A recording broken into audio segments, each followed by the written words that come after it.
What's up, Rockstars? I got a fun video for you guys today, a top 10 list. We're looking at the top 10 games still coming out this year. Some exciting things, some things you've probably forgotten about, but I'm going to cover them. I dug through the past, and we're going to see what's still in store for us.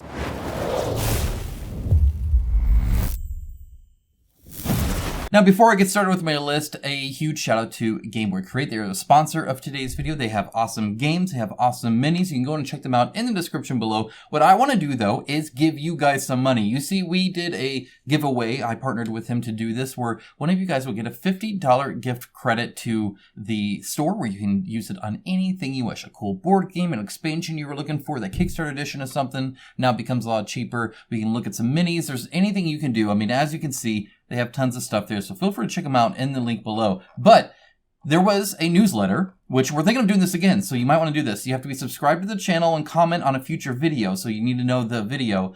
And you need to subscribe to their emails, because in there, they sent a request for you guys to do something. In this case, it was to say what your largest game was, and whether or not you could carry it all at once. And you had to do that on a video. You guys did it. And so we have Shane Martin 6300 who won. They said, I could carry all of my Bloodborne boxes for sure. I'm not sure I believe you, Shane, by the way. That is a lot of boxes. It's not really the heaviness. It's the fact that you'd be slow moving, right? Because there's all those little boxes you get at the very top. Very, very big box game. Unless you've condensed. Let me know if you condensed. Maybe that's the answer and that's how you did it. Either way, you guys were great with this, and I really do appreciate it. I had a lot of fun reading your guys' comments and seeing your games and whether or not you could carry them. Most of you were pretty confident in it, but again, that's for Gameboy Create, so check them out below whether you won or not. And Shane, you need to actually email Gameboy Create, so you can come on here and go down here and go to their contact us and just follow his instructions there. Get in touch with them and you can get your $50 gift card. Guys, thanks so much. I always appreciate it. Thank you to Gameboy Create for sponsoring this channel for so long. It's been wonderful to partner with them and get you guys some cool stuff in return. So let's go ahead and jump into the video. So at number 10, I have Vampire the Masquerade Myland Uprising. This is a Taboo game, which you might be surprised I'm putting this here,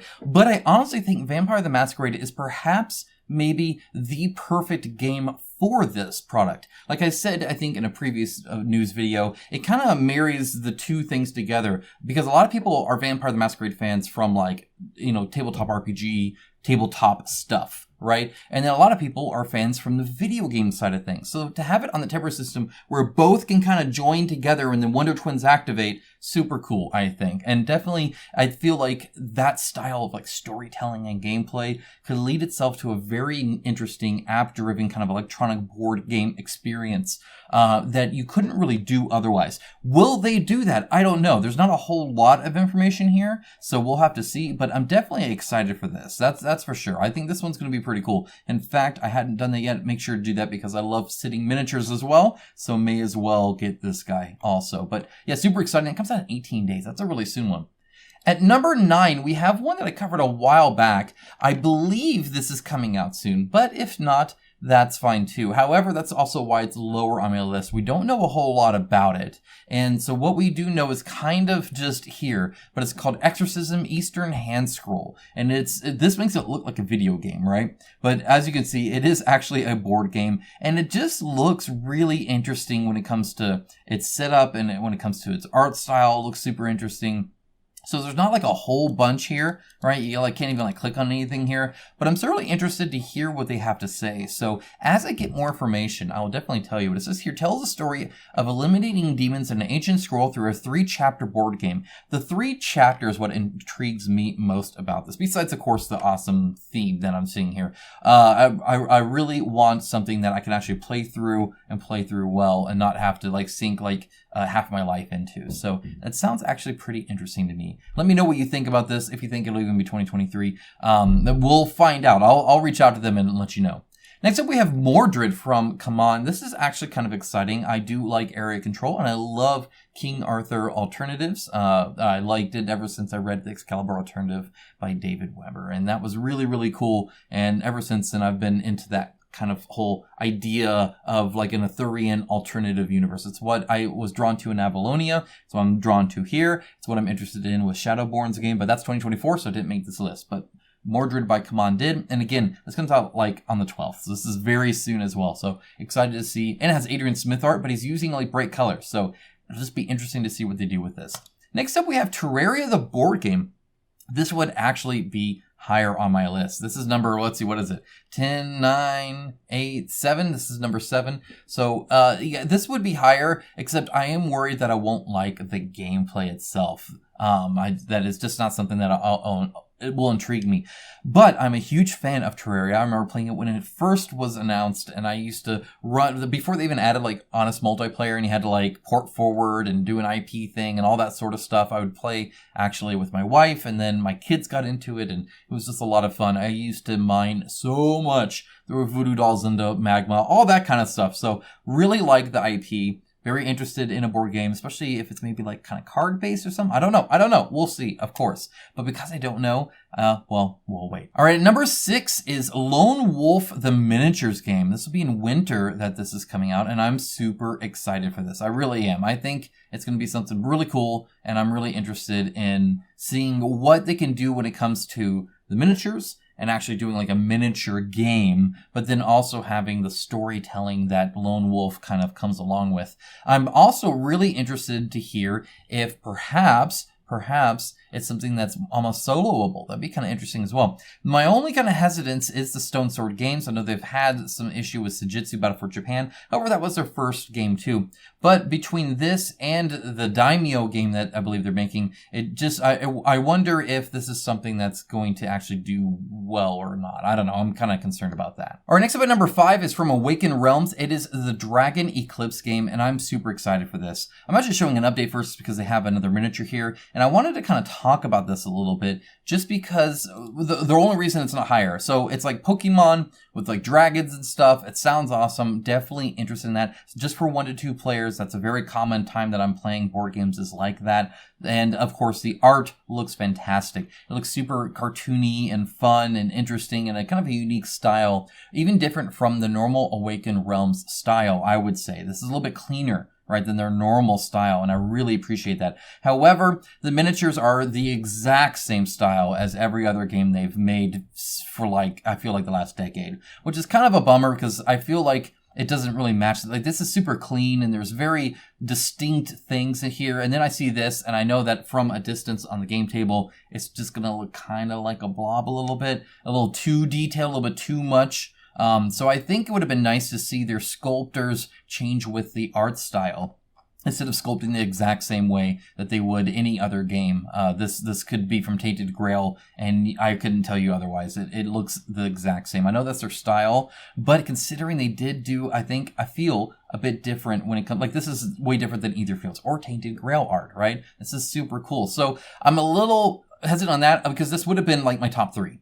But it's a little bit lower because I'm not sure how much I actually like the look of the game. And I feel like right now the art and the miniatures are at odds. But the game style, the gameplay, what they're kind of promising and talking about sounds super cool. They do have an update, by the way. And they even have a prototype showing. You kind of look at that. It's just standees for now. And of course, again, look at this art. It's just, it's so cute. I love it. I think these are great. And I would love to see that. But then again, this is just a kind of a not so cute look on things. So when I see this, I think that's awesome. When I see the miniature, it's probably going to look like a mess of vines, leaves, and barely a mask hidden in there somewhere. So I'm kind of worried about that. But we'll see. We'll see. Anyway, we have that. Now, next up at number 4 is Celestial. This has been way up on the list for a long time now. The only reason it's a little bit lower is because I simply haven't looked at it in a while. And I'm, just wondering kind of where they're at. I will do a details video on this soon enough. I do have access to